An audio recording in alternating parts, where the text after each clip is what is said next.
गुजरात के अहमदाबाद में आम आदमी पार्टी के प्रदेश कार्यालय का ताला तोड़कर चोरी की घटना सामने आई है। गुजरात में आम जनता तो ठीक, राजनीतिक दलों के कार्यालय भी सुरक्षित नहीं है। दिवाली की छुट्टियों में अहमदाबाद स्थित आम आदमी पार्टी के प्रदेश कार्यालय में चोरी की घटना सामने आई है, जिसमें ताला तोड़कर चोरी की वारदात को अंजाम दिया गया। घटना की जानकारी पुलिस को दी गई है। पार्टी कार्यालय से क्या चोरी हुआ है, उसकी जांच की जा रही है, लेकिन ये चोरी पैसों की बजाय महत्वपूर्ण दस्तावेज और डेटा चोरी के आशय से की गई होने की आशंका जताई जा रही है। गुजरात के आप अध्यक्ष इसुदान गढ़वी की चैम्बर से भी महत्वपूर्ण डॉक्यूमेंट चोरी होने की आशंका पार्टी द्वारा जताई गई है, जिसकी जांच पुलिस कर रही है।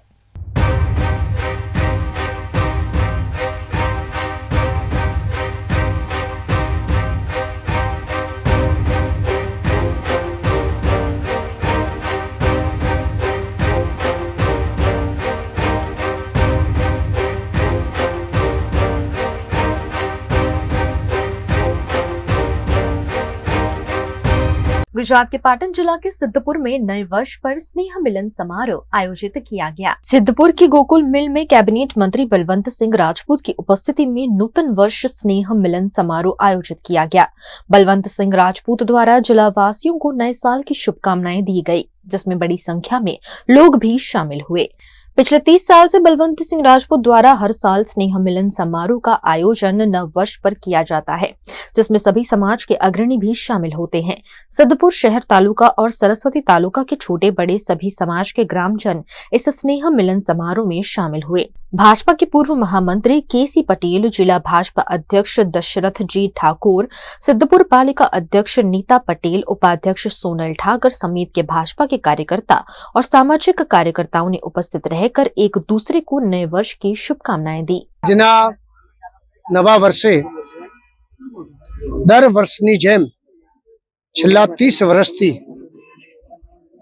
तमाम पार्टीना आगेवानो, तमाम समाजना आगेवानो, दरेक समाजना आगेवानो साथे मळीने आजनो सामाजिक एकता दिवस तरीके पण बधा भेगा थईने आज नवा वर्ष माटेनी शुभेच्छा माटे बधा भेगा थता होय छे।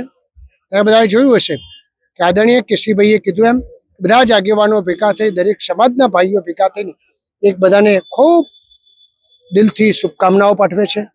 હું પણ આ વિસ્તારમાં તમામ લોકોને ખૂબ દિલથી શુભકામનાઓ પાઠવું છું।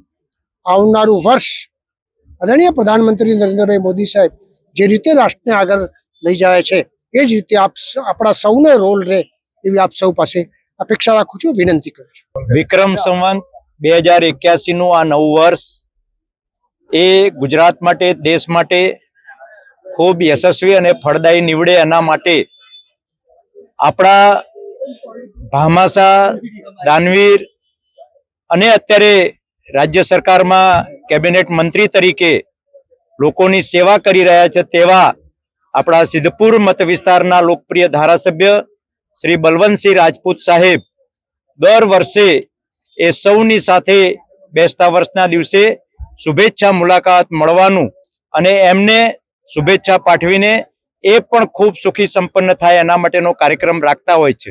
એ પ્રકારે આજે ગોકુલના એમના પોતાના કમ્પાઉન્ડમાં ખૂબ મોટી સંખ્યામાં સૌ શુભેચ્છકો, કાર્યકર્તાઓ, આગેવાનો અને આખાએ ગુજરાતમાંથી સૌ લોકો બલવંતસિંહભાઈને શુભેચ્છા આપવા માટે અને બલવંતસિંહ અને એમનો પરિવાર એ પણ સૌને શુભેચ્છા આપવા માટે સદાય તત્પર હોય છે। उत्तर भारत में पारंपरिक रूप से छठ पूजा में शिरकत करने के लिए सूरत से हजारों परप्रांतीय अपने अपने वतन लौट रहे हैं। सूरत के उधना रेलवे स्टेशन पर छठ पूजा के लिए जाने वाले परप्रांतियों की भारी भीड़ देखने मिल रही है। इसके चलते यहां अफरा तफरी का माहौल देखने मिल रहा है। लोगों को सुचारू रूप से ट्रेन में बिठाने के लिए स्थानीय पुलिस और रेलवे पुलिस लगातार व्यवस्था में जुटे हुए हैं। किसी भी तरह की अव्यवस्था न फैले, इसलिए चुस्त पुलिस बंदोबस्त का आयोजन कर दिया गया है। लोगों को ब्लॉक वाइज ट्रेन तक पहुंचाया जा रहा है। लगभग 4 बजे से आए हुए थे, टिकट न मिलने की वजह से थोड़ा गाड़ी लेट हो गई। दिक्कत तो हो रही सर, क्योंकि 4 बजे से बैठे हैं, टिकट मिलने में भी 3 घंटा 2.5 घंटा लग गए और गाड़ी भी छोड़ के तो दिक्कत ही दिक्कत है। मिनी भारत के रूप में जाने जाते सूरत में लाखों की संख्या में परप्रांतीय बसते हैं और खासकर छठ पूजा में यह परप्रांतीय अपने अपने वतन वापस जरूर जाते हैं और इसी के चलते उधना रेलवे स्टेशन पर परप्रांतियों की भारी भीड़ देखने मिल रही है। इस वर्ष सूरत रेलवे स्टेशन से भी ज्यादा भीड़ उधना रेलवे स्टेशन पर हो रही है। 12-12 घंटे पहले ही लोग उधना रेलवे स्टेशन पहुंचकर अपनी ट्रेन का इंतजार कर रहे हैं। दिवाली के पहले भी उधना रेलवे स्टेशन पर भारी भीड़ देखने मिली थी और अभी भी यूपी बिहार समेत के यात्री हजारों की संख्या में ट्रेन में यात्रा कर रहे हैं। यात्रियों की भीड़ को काबू में करने के लिए पुलिस को हल्का फुल्का बल प्रयोग भी करना पड़ रहा है। સુરત શહેર પોલીસ દ્વારા રેલવે સ્ટેશન ઉપર જ્યારે છઠ પૂજાને કારણે ખૂબ મોટી સંખ્યામાં લોકો આવેલા છે એને એન્ટિસિપેટ કરીને અગાઉથી બંદોબસ્ત રાખેલો હતો, જેના ભાગરૂપે અમે એક રોડને આખો ડિવાઈડ કરેલો છે, જેમાં આવવા જવાનો આખો રસ્તો અલગ કરી અને વચ્ચે બેરિકેડ મુકાવેલા છે અને એક બાજુ હોલ્ડિંગ એરિયા તરીકે વાપરેલ છે। આ હોલ્ડિંગ એરિયામાં પણ અમે અલગ અલગ બ્લોક્સ બનાવ્યા છે અને બ્લોક્સ બનાવીને પછી જેમ જેમ જગ્યા ખાલી થાય એમાં લોકોને આગળ એક લાઇનમાં વધાવીએ છીએ અને આગળ વધારી અને એ લોકોને પ્લેટફોર્મ સુધી પહોંચાડીએ છીએ। આ માટે અમે 100થી વધારે પોલીસ અહીંયા તૈનાત કર્યા છે, જેમાં એક એસીપી, 2 પીઆઈ, 6 પીએસઆઈ ઉપરાંતની ટીમ છે। આ ઉપરાંત આ એરિયામાં વ્હીકલ મૂવમેન્ટ માટે ટ્રાફિક મેનેજમેન્ટની આખી અલગ ટીમ છે। ટ્રાફિકની ટીમ પણ રાતના પણ અહીંયા હાજર હતી અને દિવસે પણ હાજર છે। અહીંયા લોકો 12 કલાક, 10 કલાક, 8 કલાક એટલા વહેલા આવીને બેસી જાય છે। ટ્રેનનો ટાઈમ જે પણ હોય એના 10થી 12 કલાક પહેલાં લોકો આવીને બેસી જાય એટલે ભીડ વધારે દેખાય છે। ઘણીવાર અન્ય એરિયામાંથી પણ લોકો આવે છે, સુરત શહેર ઉપરાંત વાપી, વલસાડ, બારડોલીથી પણ લોકો આવેલા છે। આ તમામનું મેનેજમેન્ટ અત્યારે પોલીસ કરી રહી છે। કોઈને કોઈ સમસ્યા થાય તો તરત પોલીસ મદદ કરે છે। पानेरी एम्ब्रॉयडरी अब नए रंग रूप में। आप पानेरी पहुंचे हैं तो मानो आपकी सारी शॉपिंग हो सकेगी एक ही जगह पर। पानेरी में festive collection, casual collection, nightwear, innerwear के साथ अब ज्वेलरी, कई ब्रांड के कॉस्मेटिक्स, पर्स, परफ्यूम और बहुत कुछ। बच्चों से लेकर बड़ों के लिए बेहद खूबसूरत हर कलेक्शन। ट्रेडिशनल ड्रेस चाहिए या स्टाइलिश, पानेरी में सब कुछ वन स्टॉप वन डेस्टिनेशन। खुद के लिए खरीदना हो या दूसरों को गिफ्ट करना हो, पानेरी है सबसे best. Must visit Paneri embroidery, 10 Akota stadium road, Rajnagar society, Akota, Vadodara.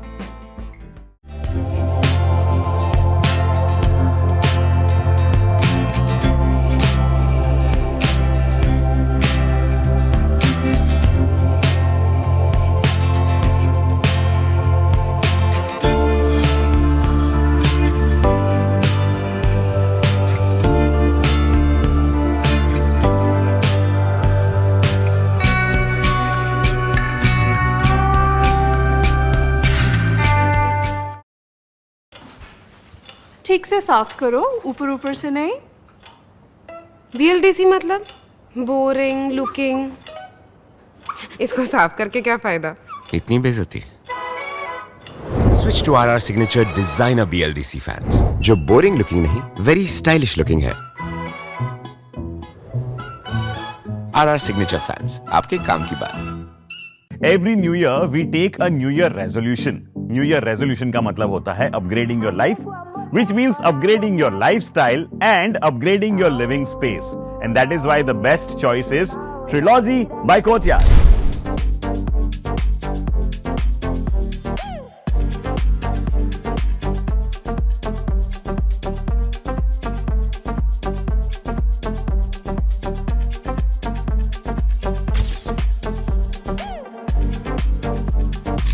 Trilogy by Courtyard.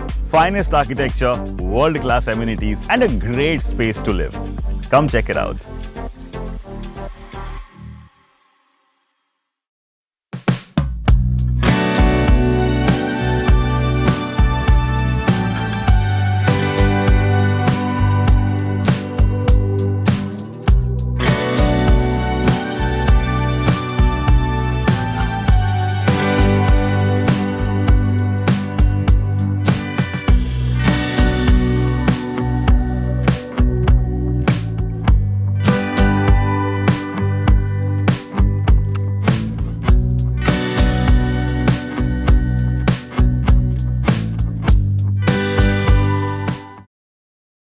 Bharat ले रहा है इलेक्ट्रिक अंगड़ाई। क्यों ना हम साथ चले, साथ चले, साथ बढ़े।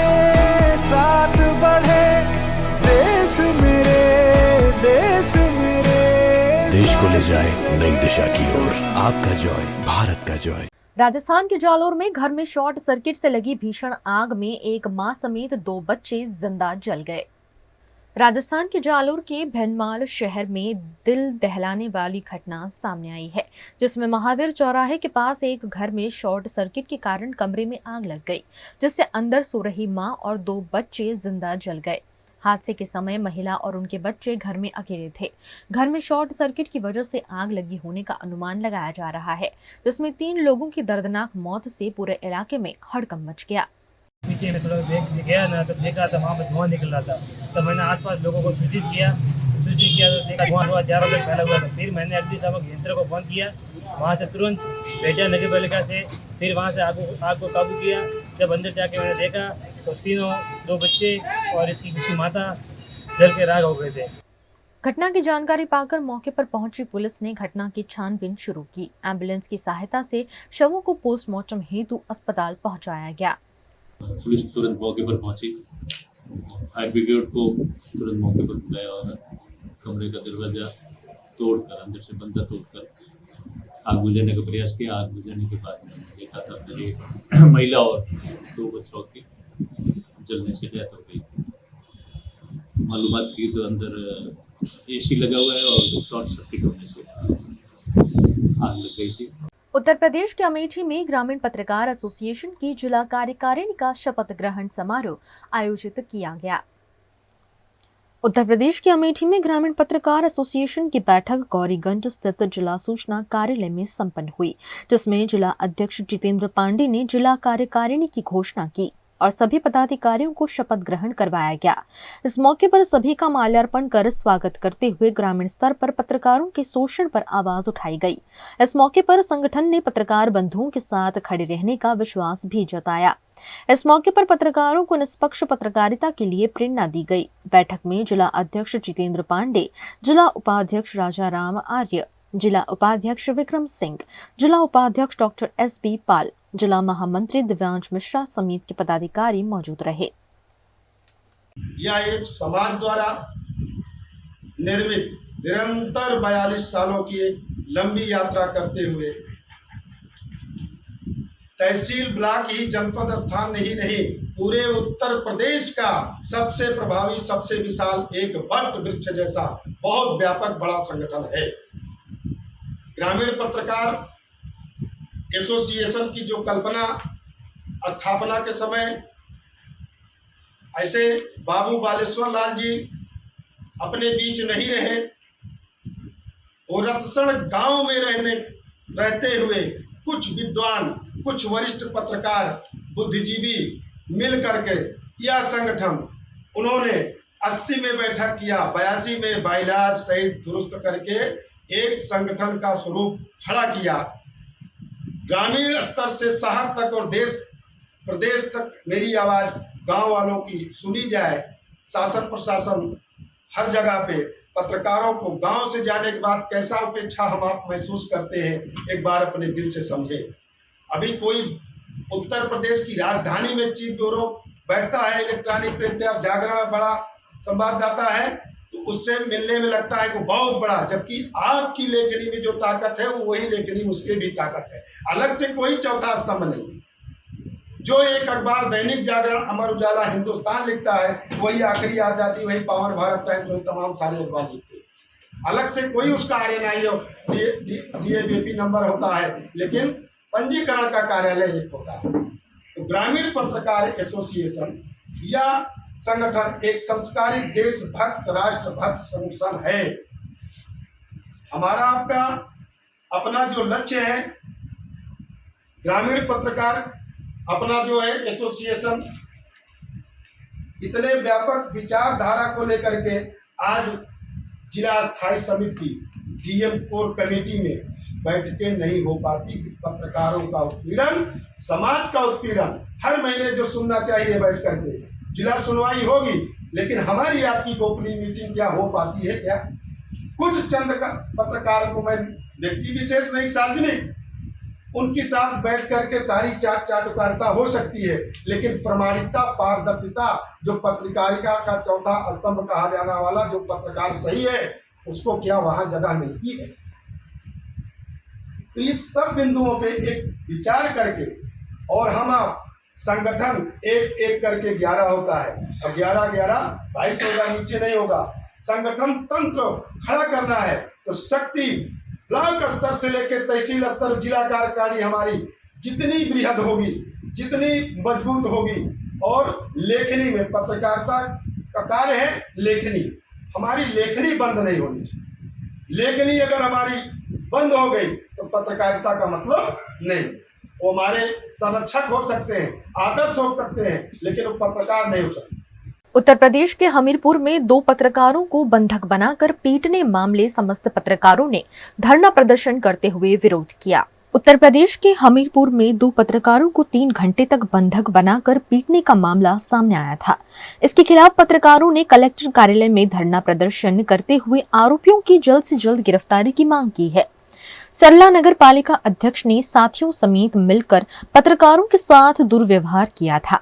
पत्रकारों के साथ हुए दुर्व्यवहार, बंद कमरे में बंधक बनाकर 3 घंटे तक निर्वस्त्र कर पत्रकारों के साथ की गई मारपीट समेत के मसले उठाते हुए साथी पत्रकारों ने न्याय मांगा है। पीड़ित पत्रकार अमित द्विवेदी की शिकायत के आधार पर नगरपालिका अध्यक्ष समेत के लोगों पर केस दर्ज हुआ है, जिस पर जल्द से जल्द कार्यवाही की मांग की जा रही है।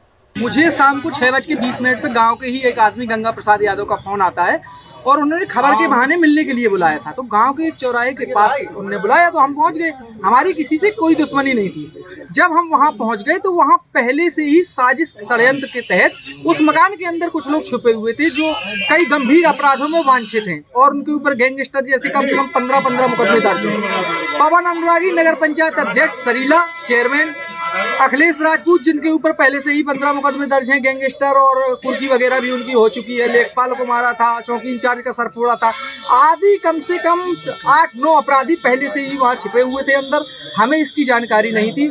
हम जैसे ही अंदर जाते हैं, वार्तालाप होता है, वार्तालाप के बाद षड्यंत्र के तहत लाइट बंद होती है, तब हमें लगता है कि हमारे साथ कोई अनहोनी हो गई है। उसके बाद कट्टा बंदूकों से लैस होकर ये लोग आए और हमारे साथ निर्वस्त्र करके मुझे लगभग 3-4 घंटे मेरे साथ बंधक बना के जो यातनाएं दी गई वो मुझे नहीं लगता कि फिल्मों में भी देखने को मिलता होगा। इसके बाद हम थाना जरिया जाके जब बंधक मुक्त होते हैं तो थाना जरिया में जाके शिकायत करते हैं। हमें पहले से ये पता नहीं था कि थाना अध्यक्ष जरिया की भी उसमें मिली भगत है। थाना अध्यक्ष जरिया की मिली भगत होने के चलते हमारी जो अपराध था वो चेयरमैन के ऊपर छोटी धाराओं में दर्ज हुआ। उसके बाद हमारे ऊपर साजिश के तहत सत्ता के दबाव में फर्जी क्रॉस FIR 15 घंटे बाद कर दी गई। जब हमने इसके संबंध में लेके जिला प्रशासन को बताया तो जिला प्रशासन ने वही जो कार्रवाई का आदेश होता है, उन्होंने कहा कि 3 दिन की छुट्टी है, आप आराम से रहिए, अब 3 दिन बाद हम इसकी जांच एडिशनल साहब से कराते हैं। हमने इंस्पेक्टर जरिया को फोन किया कि अपराधी खुलेआम सरीला में घूम रहे हैं, दिवाली मना रहे हैं। तो इंस्पेक्टर जरिया की मेरे पास ऑन कॉल रिकॉर्डिंग है। उन्होंने कहा कि मैं क्या कर सकता हूँ, वो मैं किसी को दिवाली मनाने से नहीं रोक सकता। मतलब उस रिकॉर्डिंग से आपको ये स्पष्ट हो जाएगा कि किस तरह अपराधियों से थाना अध्यक्ष जरिया मिले हुए हैं और थाना अध्यक्ष जरिया भी कहीं ना कहीं उस साजिश और षड्यंत्र में शामिल है। तो इसलिए हम लोग लखनऊ जाके हमने DGP कार्यालय और ब्रजेश पाठक जी उप मुख्यमंत्री से मिलके और तमाम जगह शिकायतें करने के बाद हम यहाँ पे आए हैं। पुलिस प्रशासन का लगातार दबाव था कि यहाँ पे अपनी बयान दर्ज करा दे।